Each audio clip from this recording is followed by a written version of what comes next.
Hi guys, welcome to Isha Studio. Today I'll be interviewing the owner of the brand Ozeko, Esha Parekh Sheikh. Ozeko is an accessible couture brand with a novel concept of detachable clothing.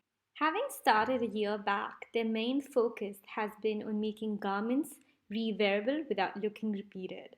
The whole business primarily is online through their website, which has unique features where you have the full potential of customization, where customers have to feed in their height and custom measurements before placing an order. They are a slow and sustainable consumer centric brand. And with their founder today, Esha Parekh Sheth, we will discuss what it's like being a fashion entrepreneur and also about sustainability and the future of fashion. So, with that, let's welcome Esha Parekh Sheth. Hi Isha, thank you for having me here.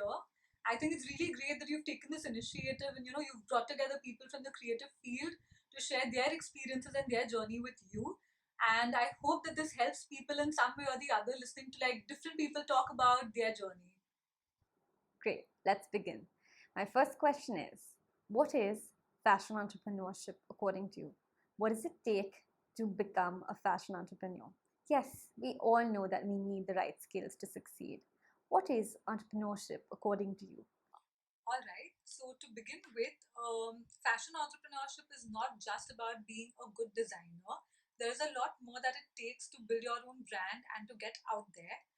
First and foremost, you need a very good, very solid business plan where you actually know how much you want to invest and where do you want to spend the money the most. Sometimes people want to spend more on product development or marketing.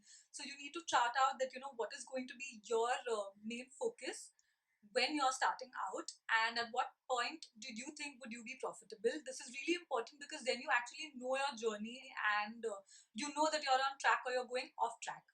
After that, there's a lot more that you need to know. So you also need to know about your PR, how you're going to do it, whether you have the contacts or you're going to build the contacts. You need to know about marketing, what channels of distribution are you going to go for. You also need to know how to create content because this is very important in today's times. In the time of, like social media, Instagram, Facebook, Twitter, Pinterest, there are so many places. There's YouTube, there's video creation. So you really need to know how to create your content and not spend a lot of money while you're starting out as well, because it's very easy if you have a great budget to start out, but when you're starting out and you're doing it all on your own and organically, you really need to learn the ropes of everything and how each and every channel works. Apart from that, there's a lot more like your legalities, your shipping, your logistics, how to handle your workers, your customer service, and all of that. So I think being a good entrepreneur is always about learning and learning and learning. You need to keep learning what's new, what's the new place where you can sell, what's the new skill that you need, and you have to keep making yourself better and better because it's something that's constant and it never stops. So if you don't want to do all these allied things, I don't think starting a label is something that you should look at. My next question is, what advice would you give to designers who have just graduated out of fashion schools and colleges? All right, for someone who's just graduated from fashion school, I would personally suggest that don't straight up start your own brand. I think first you should take some experiences and learn under designers, maybe like a big brand or like smaller brands. The difference is that when you're working under a smaller label, which is an emerging label, you kind of get to learn a lot more because your job role is like much more expansive. But when you're working for a bigger label, you're probably just into one specific job role. But yeah, it's great to probably take both the experiences because that'll help you know like how this works and that works.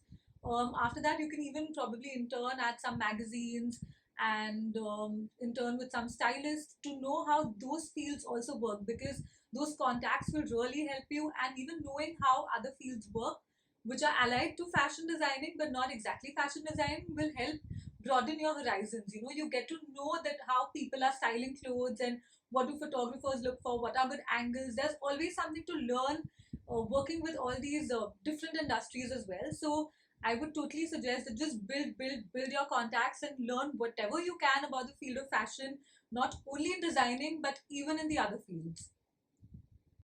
What are the advantages and disadvantages of running a business or a brand against working for one? What's your take? Advantage of having your own label is that you have full creative control over whatever you're creating and putting out into the world. And I think one disadvantage would be that there is no shut off point. You cannot shut off from your business at any time because it needs you constantly and it needs you to be better and better day by day. So it is a very challenging job to have. In today's age of core competence, it's very important to have a USP. How do you think one should develop their own USP? How do you define USP in a fashion product or service? All right. So a USP in fashion is when if I'm looking at a garment and I know which designer it is, that is the USP of that designer. It has to be easily identifiable that this product belongs to this particular designer. Either that or you have identified a gap in the market and you've created something new and brought something completely different into the market that no one has ever seen before. So with Ozeco, we fall into the second category, and this came out of a need that I have like five little black dresses in my cupboard, and it's not really needed because I'll wear it once, I'll post a photo, and then you know how it was that you don't want to repeat clothes and stuff like that. So basically, with Ozeco, what we do is that the one garment can be worn again and again, but it looks completely different every time you wear it. So this concept of adding different layers to your dress and making it look different every single time is what is our USP. So this is under the second category because something like this does not exist in the world yet, and this is something different that we've brought in. We are currently in a pandemic situation. What do you think we should do to utilize our time?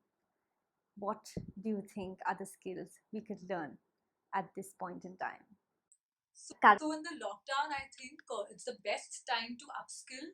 Also, to just take a pause and look at yourself, where you are, where you want your brand to be. Is it going in the direction that you always wanted it to go?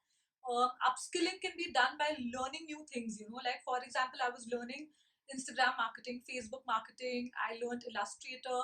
So anything that kind of makes you better at the skills that you need in order to survive in this business is good to do when you have a pause like this.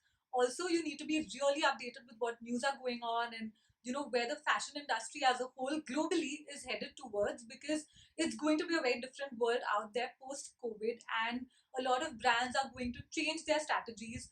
Fast fashion is not going to be popular anymore. Sustainable fashion, new concepts, innovative ways of wearing your clothes, that's all what's going to be the future of fashion, right? And it's going to move in a more digital way.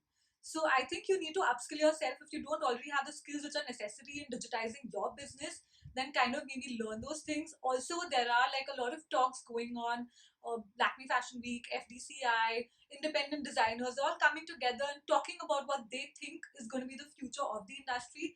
So I think you should really look at those, and probably journals like WWD or BOF, Business of Fashion, and all of that is good for you to get an overall perspective in where the industry is going to go, and that's really important right now. So, can you draw some light on what's the future of the fabric industry? Do you think fashion designers would prefer working with small scale, curated, customized production, or there will be room for mass production? Okay, so as for the future of the fabric industry, I think small designers like me, we would always like to work on a smaller production. We definitely cannot mass produce, but even other brands, like bigger brands, would also not want to mass produce right now because everyone has a lot of inventories. And post COVID, I don't think people want to indulge in that kind of wastage that used to be okay before. Like in today's world, after COVID, it's not going to be okay to just mass produce and have a lot of dead stock and embroideries. So yes, I think fabric is going to be purchased in smaller quantities, and there's going to be more value to fabric which is exclusive and different. My final question is, if you're a small to medium sized fashion house or designer, do you think you can afford to buy exclusive prints and designs?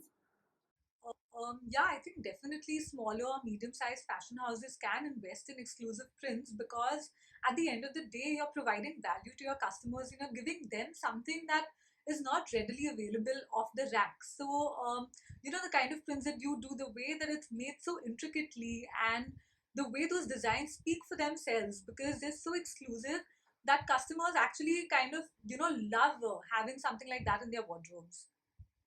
So to sum it all up, for anyone who's starting out, I think you should focus on your USP, your niche.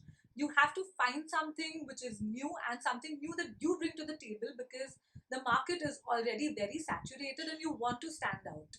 And while doing that, please make sure that you're incorporating something which is sustainable, ethical, and a better way, a better process to do things. All right, because that will really take you a long way. For everyone else, I think this is the best time to upskill. The internet has a plethora of courses and talks and live chats that you can look at, and you can learn something new every single day. So don't be disheartened, and try to be positive in the light of everything that's going on. Keep updated with the news, and also for brands which are already there, I think you can just analyze where you are today and where you want to be tomorrow.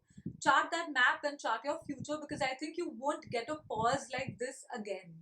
So it's really important to do that. Thanks, Isha, for having me, and it was a real pleasure in doing this. Thank you guys for watching this video, and thank you, Aisha, for doing this. I was honored to have you.